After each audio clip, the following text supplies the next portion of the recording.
Kátia. Uma boa noite, Alice, boa noite. Muita paz para todos nós.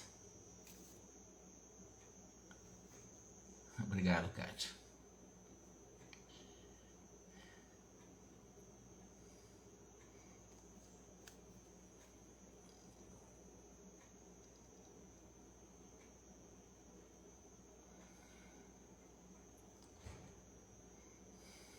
Paulette, boa noite.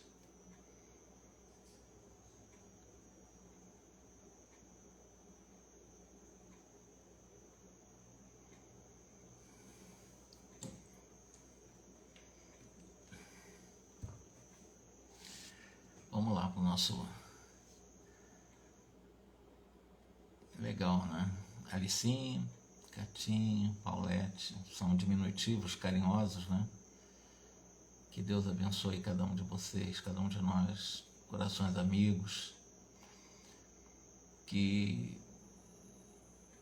de alguma forma nos reencontramos por aqui para podermos não esquecer o nosso compromisso. Lazarine, boa noite. Nosso compromisso com Cristo, né? Gladys, boa noite. Compromisso intransferível, né? É nosso. Nós com Jesus, com nossos defeitos, com as nossas deficiências, com nossos esforços, sem exigência. Erlen, tá pensando em você, Erlen, boa noite. Porque o processo de transformação de comportamento não se dá do dia para a noite, nem numa encarnação com facilidade. Todo o processo de transformação de nossa caminhada deve ser de forma gradual, deve ser de forma flexível, porque se nós formos muito exigentes conosco, eu não posso errar, eu tenho que acertar, alguma coisa está errada. Porque esse sentido de obrigatoriedade, de santificação, só nos traz culpas. Então nós somos convidados por Deus, somos convidados pela providência divina a gradualmente ir nos melhorando. E esse processo gradual de melhoramento moral e intelectual deve ser sem exigência, sem negligência, mas com responsabilidade. O que é responsabilidade? É nós não perdermos o foco de Jesus. Ele é o nosso modelo, é o nosso guia, é a nossa referência, a nossa maior inspiração, aquele que nos traz alegria, aquele que nos dá suavidade, leveza, contentamento para viver. E quando eu falo Jesus, não é um Jesus criado pela teologia, aquele Jesus numa cruz, não, Jesus vivo. Jesus que se faz presente a cada instante em que nós vamos nos esforçando para praticar a lei de amor, justiça e caridade, mas sem exigência, sem negligência, com responsabilidade. Por que sem exigência? Você exigir acertar sempre porque vamos errar muito ainda, você vai trazer para você a culpa. A culpa é um entrave para a nossa evolução, traz doenças e nós não vivemos bem, uma vida de péssima qualidade. E a negligência é a desculpa. Nós erramos e começamos a nos desculpar. Não é isso também. É a responsabilidade. É saber que, como aprendizes que nós somos da vida, nós podemos errar e podemos acertar. Quando erramos, aprendemos com o erro. Quando acertamos, continuamos a nossa caminhada. É assim que nós vamos crescendo até chegarmos à pura e eterna felicidade, porque Deus nos criou para isso. Mas vamos aqui para o nosso tema de hoje, é pensamento e mediunidade. Analisar pensamento e mediunidade com André Luiz é muito agradável, porque ele, como ele disse, ele não impõe nada, ele é um narrador, ele é um aprendiz. Os instrutores são os Jerônimos, né, as Ciprianas, as Zenóbias, os Calderaros, os Alexandres, os grandes nomes, né, o Clarencio. Ele é apenas um aprendiz, ele traz para nós aquilo que ele estava ouvindo, observando, naquilo que ele, no limite dele, traz para nós. E Por isso que eu digo, a narrativa dele é uma narrativa leve, suave, muito tranquila, muito objetiva. Enquanto a ele, o silêncio se fez profundo e respeitoso, o grupo esperava uma mensagem final. Lembremos que da última live nós falamos da vidência, daquele rio, daquele hospital cheio de crianças, né? Enquanto a Eugênia via o hospital, a Celina via o rio de águas curadoras, etc.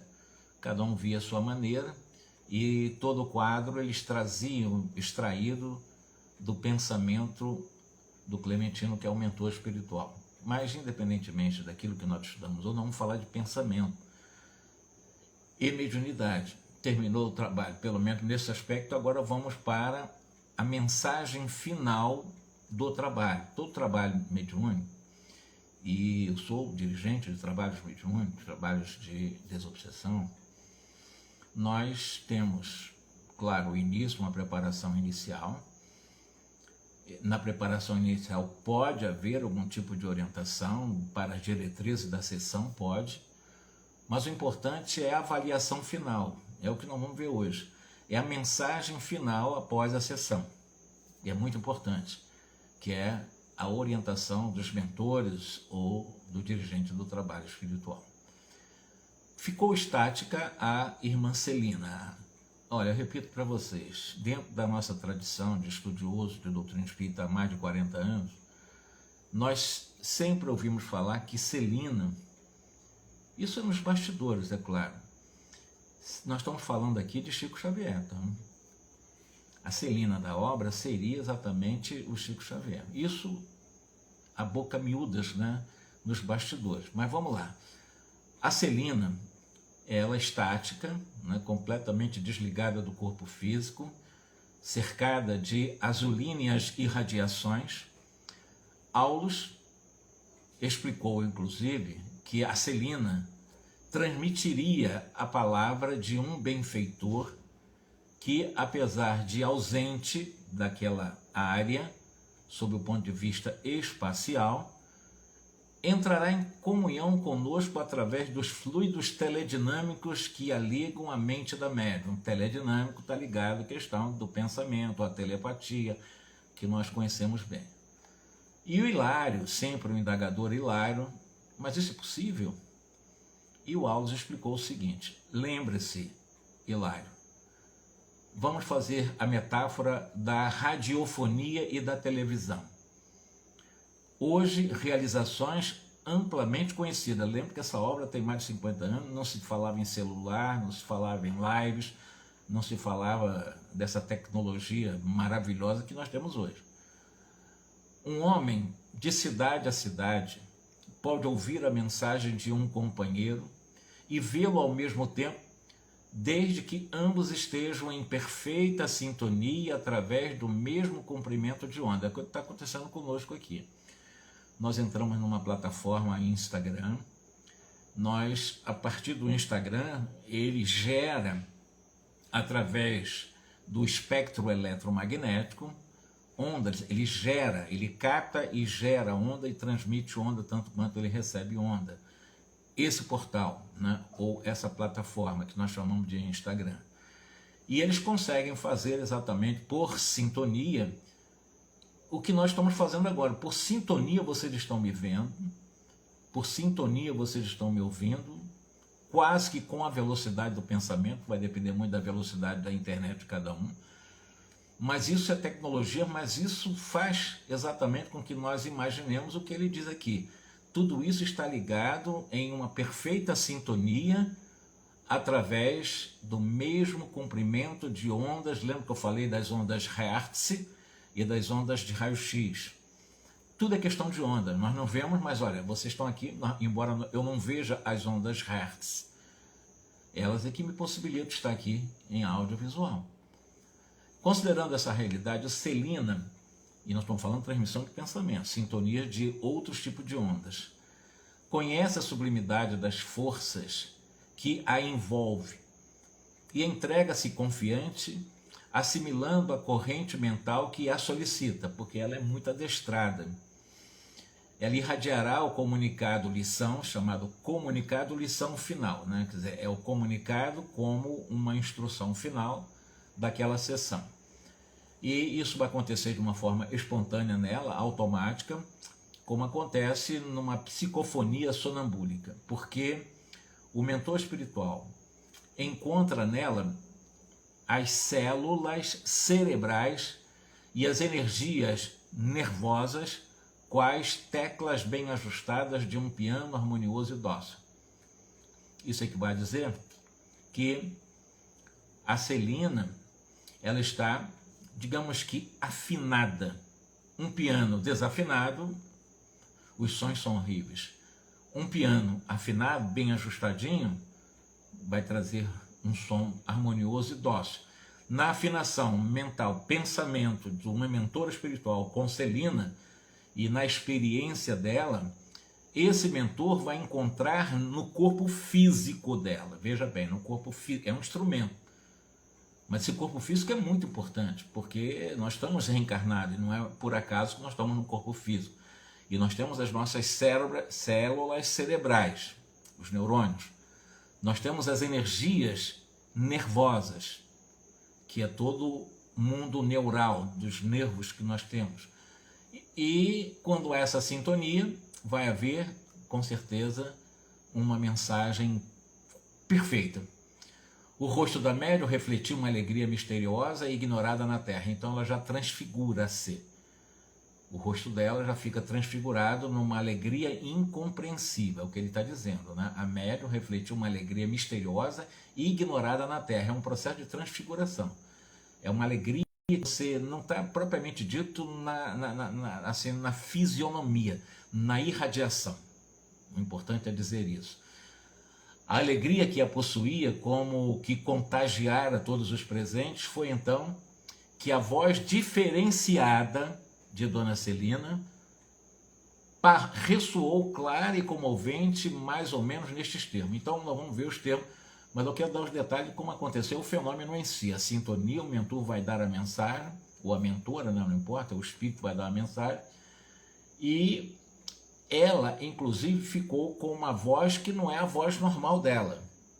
Como vocês estão me ouvindo a minha voz normal, durante o transe, no fenômeno dessa sintonia, a voz dela ressoava de uma forma diferente. Nós sentimos quando a pessoa realmente estava, aspas, incorporada. Muda realmente o próprio som da voz, a forma de falar, as pausas de cada palavra, de cada pensamento. Então ela muda, além das feições, está concentrada, há uma modificação, além da irradiação energética dessa modificação, também a modificação da voz. E aí, ela começa com essa voz modificada, em sintonia perfeita com esse mentor, no final do trabalho, dessa mensagem-lição, ou seja, mensagem-lição final do trabalho. Meus amigos, vamos prestar atenção, essa mensagem, ela é maravilhosa demais. Somente um Chico Xavier poderia receber uma mensagem dessa, por isso que nos bastidores se diz que Celina realmente é ele. Meus amigos, guardaremos a paz, ou que possamos guardar a paz de Jesus, porque ele nos legou para que nós possamos servi-lo em paz. Em matéria de mediunidade, não nos esqueçamos do pensamento. Em matéria de mediunidade, quando nós falamos de mediunidade, nós estamos falando de um fenômeno que vai possibilitar nós entrarmos no mundo extrafísico e o mundo extrafísico entrar no nosso mundo, em um processo de intercâmbio por afinidade, por sintonia. E é o que ele está dizendo, esse mentor através da Celina. Considerando a mediunidade, nós não podemos esquecer o pensamento. A nossa alma, ela vive onde está exatamente os nossos sentimentos. Me perdoe, eu estou vendo alguns comentários aqui sobre queda da internet. Alguém mais caiu aí?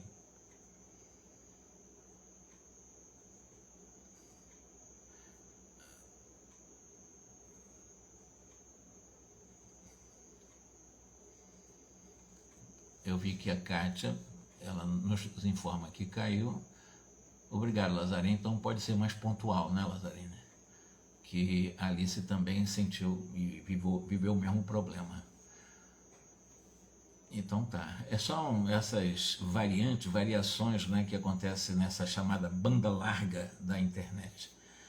Mas continuando a questão, a nossa alma, nós, essência, obrigado Erlen pelo retorno, nós vivemos onde está o nosso sentimento. O sentimento, vocês se lembram, vem do pensamento. O pensamento, mas vai consertar, tá, Caixa? Tomara que conserte, né? Para você estar na mesma sintonia, no mesmo momento com a gente, porque isso é gravado, né? Mas vai dar tudo certo. Olha só, quando ele fala que a nossa alma vive onde está situado o coração, o nosso sentimento, que é a base, nós chamamos simbolicamente ao coração, é o símbolo do sentimento. O sentimento vem do pensamento. De onde vêm os nossos pensamentos? Vamos trabalhar pensamento e mediunidade. Os nossos pensamentos, que vocês estão pensando agora, ou que vão pensar depois, ou que pensaram antes, esses pensamentos têm uma matriz, têm uma origem, têm uma fonte. Essa fonte é o nosso mundo mental. O nosso mundo mental é constituído de uma soma enorme de informações que nós temos de vidas passadas, de vidas de milênios, vidas de recente passado, vida de ontem, vida de hoje. Tudo ali registrado, gravado, formando um mapa individual, porque cada um de nós tem o seu próprio mapa mental.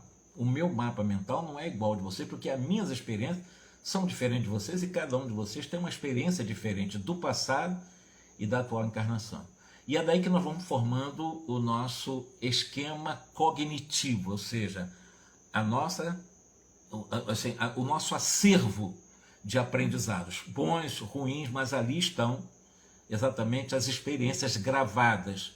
Primeiramente gravada em cada corpo que nós já tivemos, na célula do cérebro, que na realidade é passada imediatamente para as células do perispírito.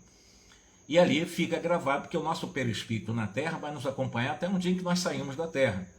Quando nós saímos da Terra, o acervo que está no perispírito passa para um outro corpo chamado corpo mental.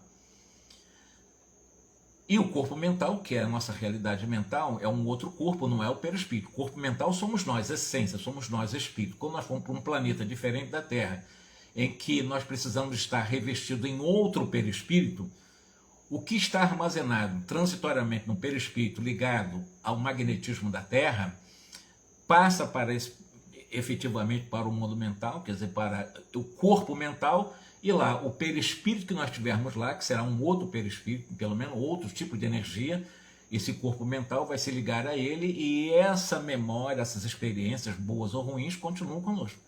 É a nossa identificação, é aquilo que nos identifica como indivíduos.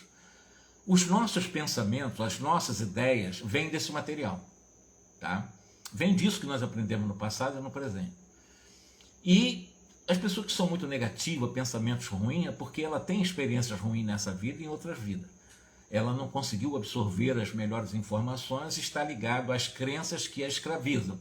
Então ela vive infeliz, deprimida, totalmente sem norte, sentindo um vazio muito grande da própria existência, e ela é convidada a trabalhar nesse mapa mental que nós possuímos os sucessos que já tivemos no passado, porque todos nós temos um mapa não de derrotas só. Na realidade, nós não temos no mundo mental não existe derrotas, existem fatos da nossa experiência, ali são fatos, não são derrotas, são experiências. E nós temos muita coisa bem resolvida já em nosso mundo mental, muita coisa muito bem resolvida em várias etapas da nossa existência. Senão as pessoas vão achar que não vale nada. Nós temos muito potencial em nós. Então é nós sabermos fazer exatamente essa garimpagem dessas coisas bem resolvidas nossas, para que nós possamos ir melhorando o pensamento, que são transformados imediatamente em sentimentos. Todos os sentimentos são transformados em emoções. As emoções já são fisiológicas. As emoções já estão mexendo no sistema nervoso central, a partir do sistema nervoso, através das energias nervosas. Quando se fala em emoção, já é física, você sente na pele arrepio, prazer, alegria, tristeza, raiva, isso são emoções. Mas a emoção não vem do sentimento, que vem do pensamento, que vem do mundo mental e que vem das experiências. Então é tudo um conjunto de energias que é próprio de cada um. Tá? E quando se fala que cada um de nós vivemos onde estão os nossos sentimentos, e ela está dizendo a nossa alma vive onde se situa o coração, é nós começarmos a trabalhar um pouco mais e melhor no dia a dia os nossos pensamentos, filtrando um pouco mais os nossos pensamentos. Porque se nós filtrarmos os nossos pensamentos, nós vamos observar, porque todo pensamento são transformados, quando eu verbalizo, em palavra. O que eu digo, na realidade, vem do pensamento. Eu falei sem pensar, ninguém fala sem pensar. Ela não se deu conta que pensou, porque tem dos 60 mil pensamentos por segundo, ela não deu conta que pensou naquilo, mas ninguém fala nada sem ter pensado antes. Então veja bem, e o pensamento, segundo a metáfora, o pensamento, a palavra é exatamente a luva do pensamento. Então, isso é metafórico, né? Quando você fala, na realidade é o que está vindo do pensamento, é mais ou menos, você identifica uma pessoa pelo que ele fala. Então, se ele fala coisas boas, com certeza está tirando coisas boas do mundo dele e ele tende a ser considerado uma pessoa equilibrada. Se ela só fala besteira, fala mal dos outros, fala palavrão o tempo todo, só fica fazendo coisa que não leva a lugar nenhum, essa pessoa está caracterizada como uma pessoa em desequilíbrio, não está harmonizada com ela. Porque toda pessoa harmonizada, ela pensa muito antes de falar.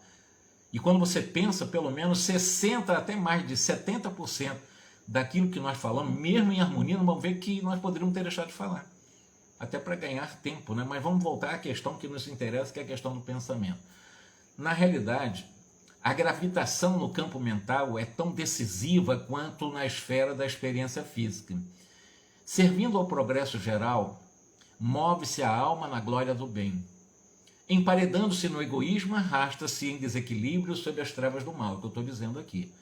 Quando você está trabalhando, usando palavras boas, pensamentos melhorados, vem pensamento ruim o tempo todo, mas você vai filtrando, vai ressignificando, não vai reprimindo, porque isso também não vai resolver. Eu dou um exemplo, tem pessoa que vai fazer a prece, está pensando em mil coisas, até coisas às vezes, né, que não tem nada a ver, e não só às vezes coisas até impróprias, né, em todos os sentidos, na hora que está fazendo a oração, e ela fica reprimindo.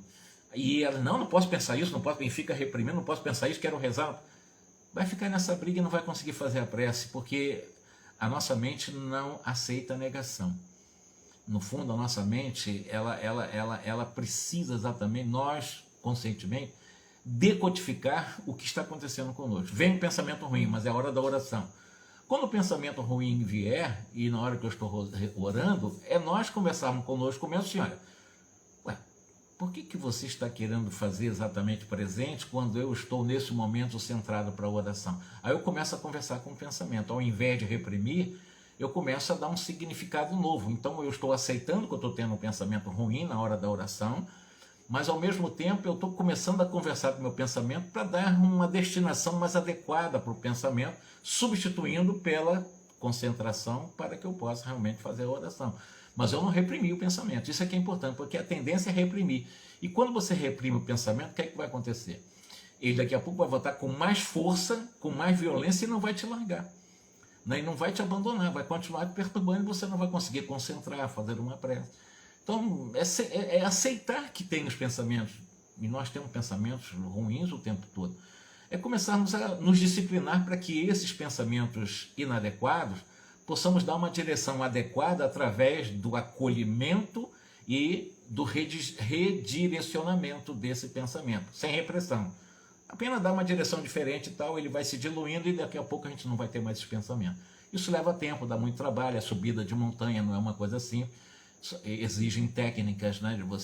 Ninguém consegue isso se você não aprender a orar todo dia, como diz Jesus, vigiar o tempo todo e orar, não é só alguns momentos. É estar em estado de vigília e oração, não é só nos momentos difíceis, é todo momento, porque aí você vai fortalecendo o mundo mental e quando vier essas coisas que realmente são inadequadas em momentos que você está precisando concentrar, você vai saber administrar e vai concentrar sem nenhum problema, sem inclusive reprimir. Quando eles querem fazer presente, conversa com ele, vai embora e você continua concentrado. Isso é metafórico, mas isso funciona. Mas é preciso exercitarmos a vigília e a oração. Ou seja, você aprender a meditar, você aprender a observar as coisas boas. Eu sempre falo isso, as coisas boas da natureza, as coisas boas da vida. Você aprender a trabalhar a sua respiração bem profunda, quando está meio desequilibrado, respira profundamente. Enfim, você usa a meditação, a vivência, a visualização. Você tem técnicas para trabalhar o mundo mental, explorando a sua capacidade emocional para você poder trabalhar, como eu disse, a expansão consciencial e, portanto, com uma consciência ampliada, você tem uma capacidade de fazer uma leitura muito mais exata do que está acontecendo com você. E, portanto, você não vai se reprimir, não vai entrar em culpa e nem desculpa e vai agir com responsabilidade. Mas servindo ao progresso geral, evidentemente, nós estamos no caminho do bem. E se ficar reempedrado ou emparedado no egoísmo, naquele mundo egóico, na sombra do nosso egoísmo, estaremos nos arrastando em desequilíbrio sobre as trevas do mal. Metáfora que esse espírito está utilizando através de Celina. E continua, a lei divina é o bem de todos. Porque a lei é para todos nós, todos trazemos na consciência a lei divina. Colaborar na execução dos seus propósitos sábios é iluminar a mente e clarear a vida. Quando pede para que nós possamos aprender a colaborar na execução dos propósitos sábios das leis divinas, a mais importante lei que trazemos na consciência chama-se lei de amor. E também a partir da lei do amor, nós temos outras duas leis que conjugam numa tríade inseparável: amor, justiça e caridade.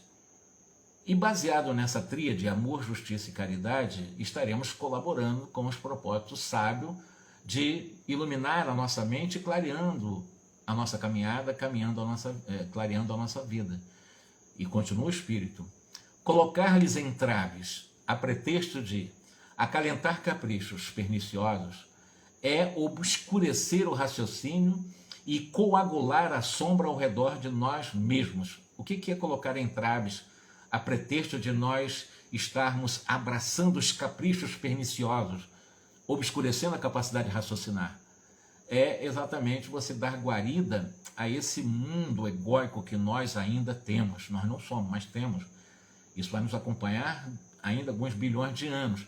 Mas quando você acalenta, quando ele fala assim, quando você de alguma forma agasalha, acolhe os caprichos perniciosos para a sua caminhada rumo ao bem, você vai ficar coagulado, palavra do Espírito, né? Na sombra, ao redor de tudo que está na sua vida. Vai ser uma vida de péssima qualidade, porque você está agasalhando esse mundo egóico, né? O mundo egóico é você ficar com raiva dos outros, enfim, você alimentar aquilo que é transitório em você, né? A ambição, o egoísmo, o sensualismo, a questão do poder, essas coisas são transitórias. Tudo isso passa. O que não passa e é para eterno em nós é esse acolhimento amoroso da luz que nós somos, nos desidentificando com a sombra que estamos, que é o mundo egóico. A sombra vai nos acompanhar há muito tempo, mas essa sombra vai se diluindo à medida em que eu valorizo aquilo que eu sou e não aquilo que eu estou. Quando eu valorizo aquilo que eu estou valorizando o mundo egóico, né? O sensualismo, a intolerância, a raiva, a inveja, tudo isso é do mundo egóico. Tudo isso é do egoísmo. E, evidentemente, eu vou ficar coagulado em sombras, né, de uma vida de péssima qualidade com muita doença. É indispensável ajuizar quanto à direção dos próprios passos, de modo a evitarmos o nevoeiro da perturbação e a dor do remorso, a questão da culpa. Porque no momento em que eu uso a minha capacidade de discernimento, que é ajuizar quanto à direção da minha caminhada, quando ele está falando de direção dos próprios passos, a fim de nós evitarmos os nevoeiros das perturbações que vai trazer dor e remorso. Por exemplo, se nós sabemos que alguma coisa que eu queira fazer não vai ser bom para ninguém, não vai ser bom para o meu próximo, por que eu vou fazer? Agora, se uma coisa que eu pretendo fazer, eu tenho um ímpeto de fazer e eu sei que pode beneficiar o meu próximo dentro da lei de amor, justiça e caridade, eu devo fazer. Então isso é importante, é nós discernirmos essa nossa direção dos nossos passos para que nós possamos primeiro evitar essa densa, né, essa coagulação de coisas ruins, esse nevoeiro de perturbações que nos trarão dor e remorso. Remorso é uma culpa muito grande, remorso é uma culpona, vamos dizer assim, né? Nos domínios do espírito não existe neutralidade. Evoluímos com a luz eterna segundo os desígnios de Deus, ou estacionamos na treva conforme a indébita determinação do ego, ou do eu, do nosso eu, do mundo egóico, do transitório. E quando eu, evidentemente, estou estacionado, preso, escravo, algemado a essa indébita determinação do mundo egóico, é porque eu estou vivendo só para as coisas materiais. Eu estou vivendo só para aquilo que é transitório. Eu não estou tendo a inteligência para poder evoluir com a luz eterna, seguindo os desígnios divinos que eu trago na consciência: amor, justiça e caridade. Se o que eu vou fazer é amoroso, faça. O que eu quero fazer é justo, faça. Se aquilo que eu pretendo fazer é caridoso, faça. Agora, se não for amoroso, nem justo, nem caridoso, não faça.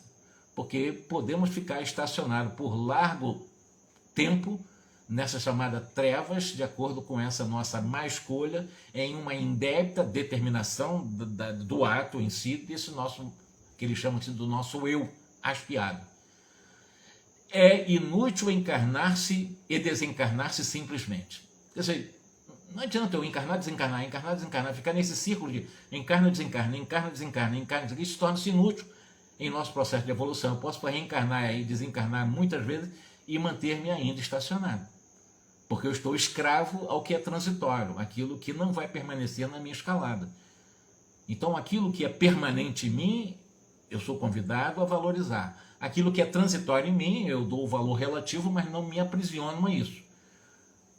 E o corpo é transitório? Sim. Então, eu uso o corpo, mas eu não me escravizo a ele. O corpo é instrumento, é um templo maravilhoso de trabalho numa programação reencarnatória do berço até o túmulo, extremamente importante. E não por acaso nós estamos encarnados. Mas saber que esse corpo não é para sempre. Não adianta eu querer realmente mantê-lo jovem, bonitinho, engraçadinho. Isso não vai acontecer. Por mais que na decrepitude eu tente me remoçar, vai ser só na aparência.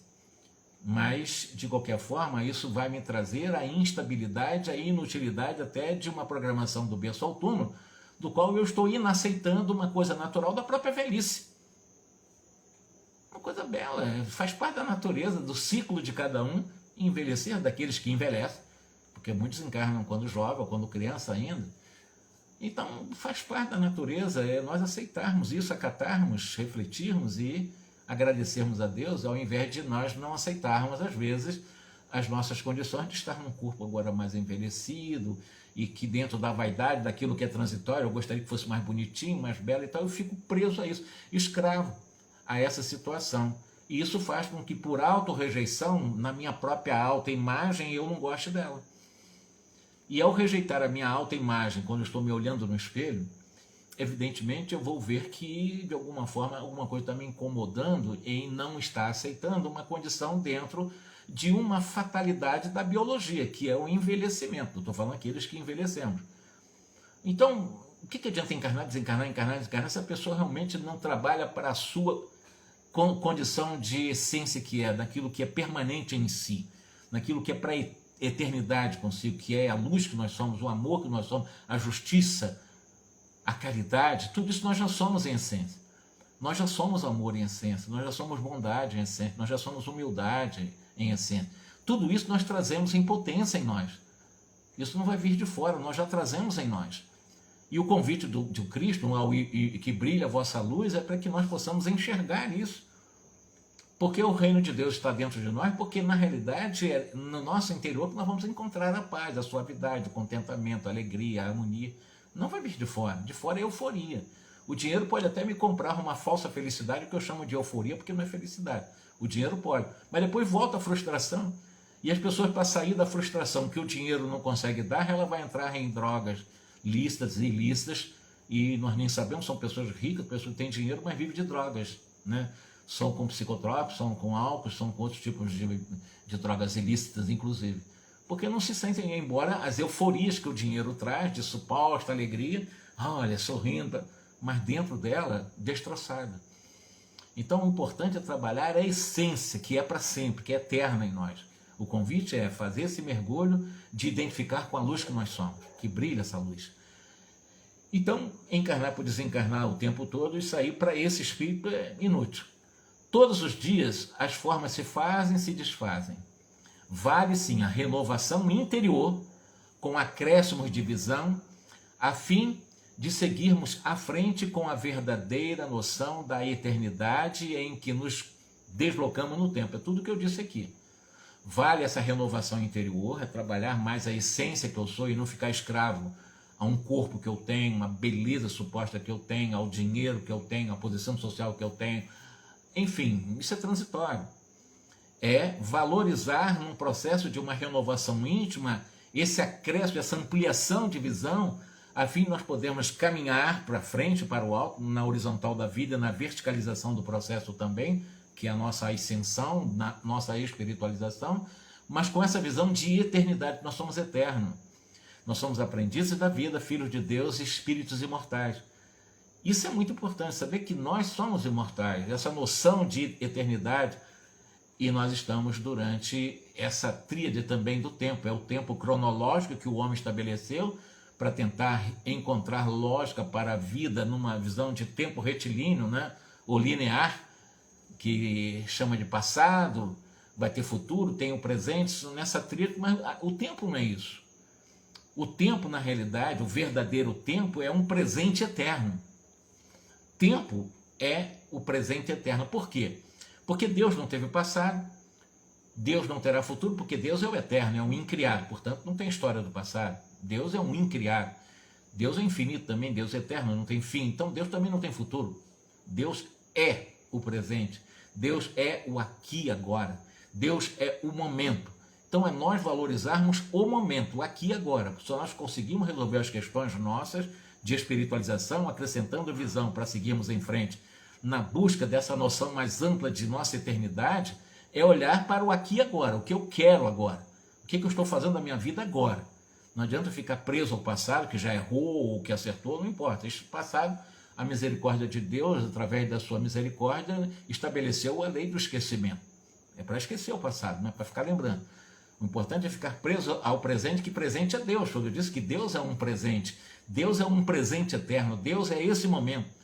Então, quando você se liga e valoriza o presente, você está ligado diretamente com aquele que representa o momento e o presente, que é Deus. É uma ligação permanente com Ele. É valorizar o aqui e agora, para que nós possamos no aqui e agora fazer as aferições do que eu quero para o amanhã. Fazer um bom planejamento para amanhã, mas sem trazer as frustrações possíveis do futuro para o presente. Isso me traz ansiedade. Ah, vai dar errado, não vai dar certo. Você já vai chegar derrotado. Não.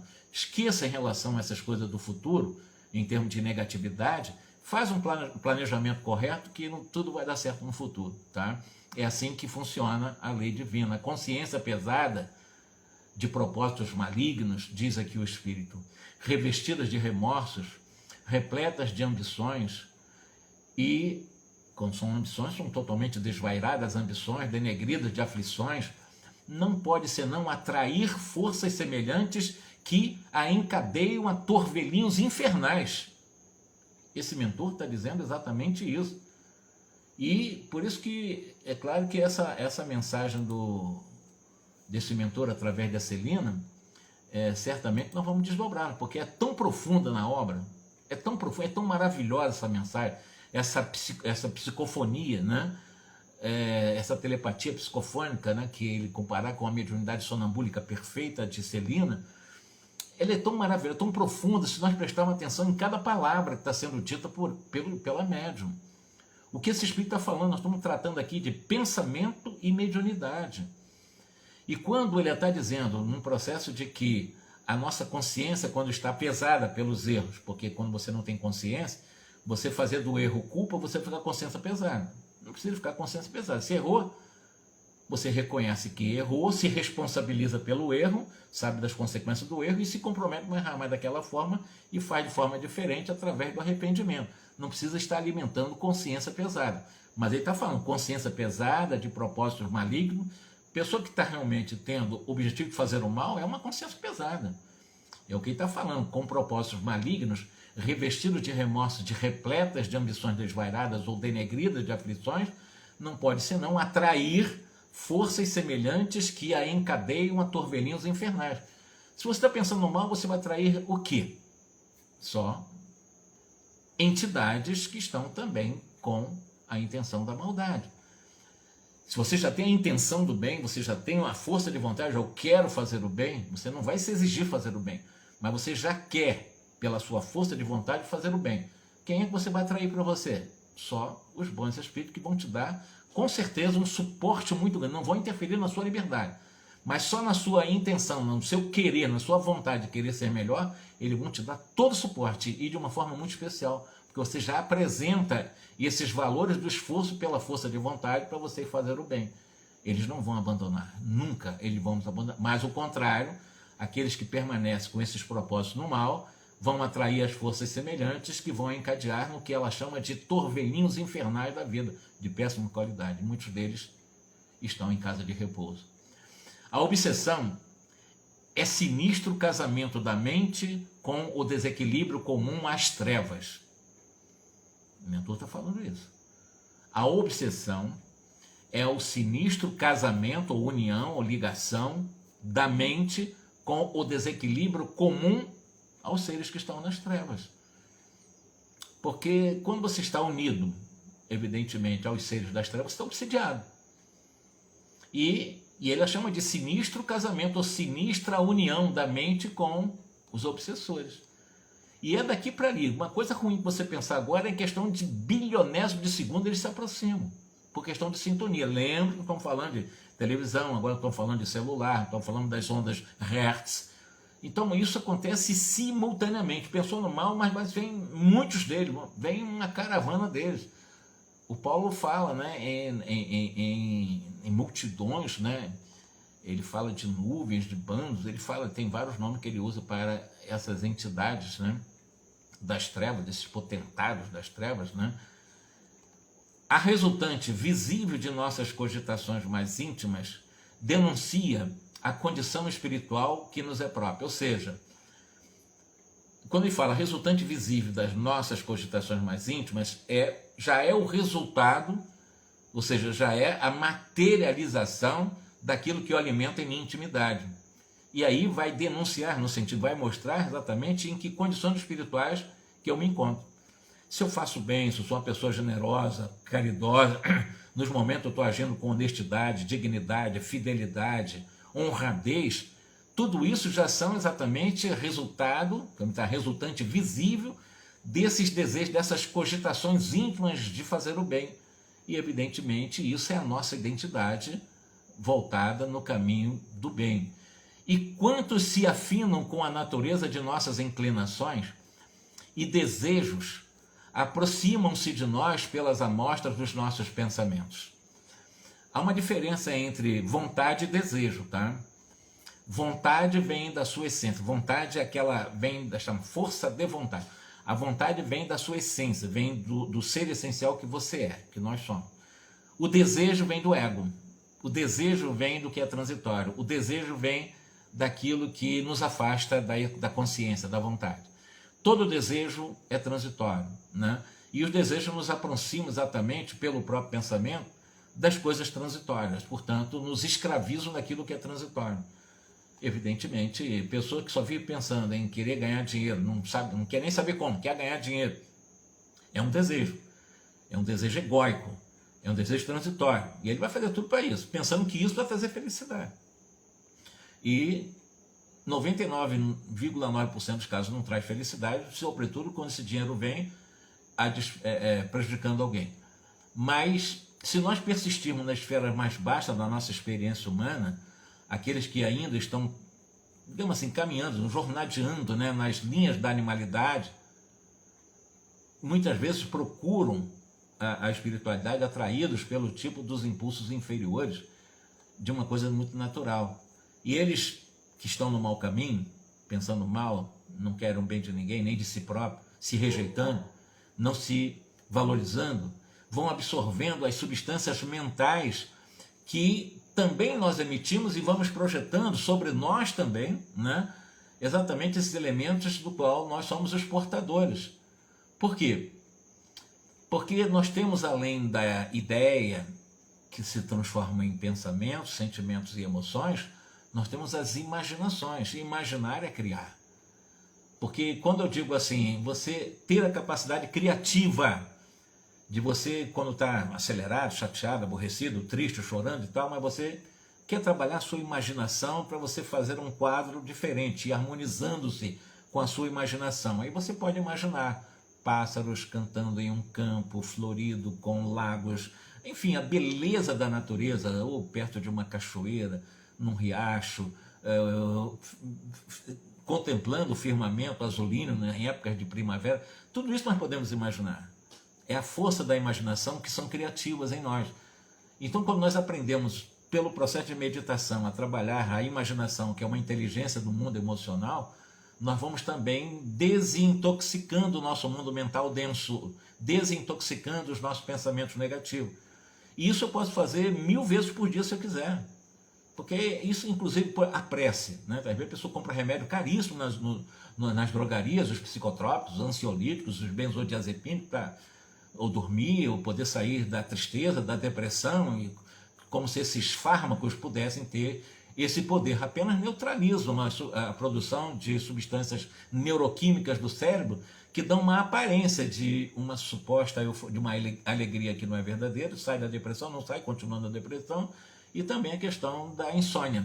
A pessoa continua só à base de remédio e tal, mas na realidade isso é um exercício mental diário, imaginação.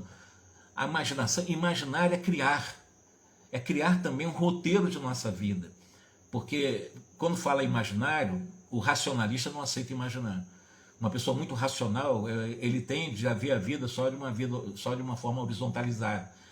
É o 2 mais 2 fazem 4. Não.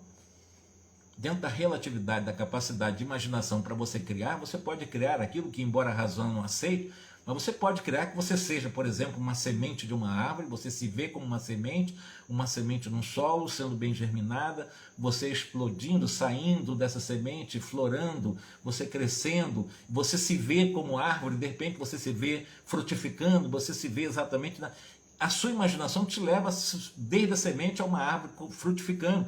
Você consegue fazer isso pela imaginação. Mas racionalmente, uma pessoa muito racional não consegue fazer isso. Ela não consegue se imaginar uma semente, ela não consegue se imaginar uma árvore dando frutos. Mas quem trabalha o imaginário consegue. E isso amplia a nossa capacidade de consciência. Isso amplia a nossa sensibilidade espiritual. Porque a gente trabalha uma inteligência emotiva, chamada inteligência emocional. E quem consegue isso, consegue tanto quanto vigiar, como Jesus disse, como orar. E uma coisa importante, a oração, que é o remédio de todas as nossas dores, praticamente, eu diria para você, é uma coisa tão extraordinária na vida da gente, e é uma coisa gratuita. Você não gasta um centavo para você aprender a orar. Não é orar egoicamente, não, é orar consciencialmente, orar buscando realmente as forças divinas e não ficar pensando só, Deus me dá isso, Deus me dá aquilo, Deus não me deu isso, começa a fazer negociado com isso. Isso não é oração. Né? Isso como é que é? É tagarelice, isso aí não é. Ficamos até cobrando de Deus as coisas, porque não nos deu, como se estivesse nos castigando, nos colocando como vítimas, né? A prece dos vitimistas, dos coitadinhos, nada disso. A nossa prece nos dá um potencial, pela nossa vontade, de nos projetar para muito mais além do imaginável e até do inimaginável. A nossa imaginação vai muito além do que vocês possam imaginar.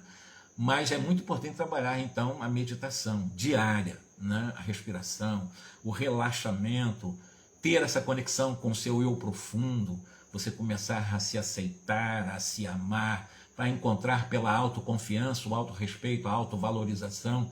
É assim que trabalhamos, em nós, para poder doar para os outros, porque a gente só pode dar aquilo que tem. Se eu me amo, eu vou amar o meu próximo. Se eu me odeio, eu não tenho como amar ninguém. Né? Se eu não sou misericordioso comigo, como é que eu vou ser misericordioso com o outro? Todo trabalho é conosco. O convite é esse, é o que esse Espírito está dizendo. É aquilo que nós estamos buscando pelo pensamento. Pensamento, os nossos pensamentos transformam-se em ações. E as nossas ações fazem o pensamento dos outros. Isso é André Luiz que fala também. Os nossos pensamentos geram as nossas ações e as nossas ações geram os pensamentos dos outros. É uma frase dele. Toda criação tem vida. Toda criação, já estou falando de imaginação, nós estamos criando na imaginação, tem movimento, ainda que ligeiros, impondo responsabilidade à consciência que se manifesta. Que mensagem belíssima que esse Espírito está trazendo. Que mensagem extraordinária, profunda, para que nós possamos aprender, uma mensagem final de um trabalho que a gente viu desdobramento, nós vimos vários clarividências, vimos vários fenômenos nessa sessão aí. E essa mensagem final, imagina um grupo mediúnico desse tamanho, né? O valor, o quilate de valor de um grupo mediúnico, por isso que lá no começo o André Luiz descreve como um grupo mediúnico equilibrado, de médios equilibrados. Tem obras que a gente vai ler que existem médios desequilibrados. Aqui não, são médios equilibradíssimos, são médios, e por isso que se diz que Celina seria o Chico Xavier. Mas, de qualquer maneira, o que eu posso prometer dentro das minhas ilações, das minhas inferências, das minhas conclusões com o que o Espírito está dizendo para nós, a partir do processo do imaginário, que ele diz para nós aqui, com todas as letras, que imaginar é criar, quando ele vai fazer que nós absorvemos as substâncias mentais que emitimos, projetamos sobre nós os elementos de que nos fazem portadores, porque imaginar é criar. Eu vou deixar para que sábado que vem eu possa aprofundar um pouco mais isso, para que vocês que nos acompanham agora e também mais tarde, para começarmos a prestar atenção no pensamento, que o tema é pensamento e mediunidade. Aí nós começamos a prestar atenção nas nossas ruminações mentais, que a gente tem o diálogo interno, ao invés de ficar brigando conosco o tempo todo, ou então supostamente brigando com Deus mentalmente, né? E lembrando que quando eu falo alguma coisa, eu tá vendo do meu pensamento aquilo que eu falo. Repito, metaforicamente, a fala constitui a luva do pensamento. Todo pensamento gera sentimento. Todo sentimento gera emoção. Isso acontece ao mesmo tempo. E a emoção já é fisiológica. Se for uma emoção boa, saúde. Emoção negativa, doença. Meus irmãos, e a doença vem lá do pensamento, né? Olha, vamos deixar então para que sábado nós possamos dar complementação a essa mensagem, pensamento e mediunidade da psicofonia de Celina, do qual nós estamos fazendo algumas reflexões, tá ok? Espero que eu tenha sido entendido aqui, que eu não tenha complicado muito naquilo que eu estou tentando realmente expor, que eu seja o mais simples possível, mostrando para vocês o poder que nós temos em nós, o potencial que nós temos em nós, o Deus que nós somos, como Jesus diz, vós sois Deus, nós não encontramos sem nós, não vai encontrar fora. Ninguém lá fora vai nos dar isso, porque já nós temos em nós em essência. Por isso nós fomos criados à imagem e semelhança do Criador, portanto trazemos o DNA do Criador. É só acreditar em nós, tá ok? Um grande abraço para vocês. Obrigado, Alice. Um grande abraço para todos vocês, tá? Bom descanso também e até sábado que vem. Uma boa noite.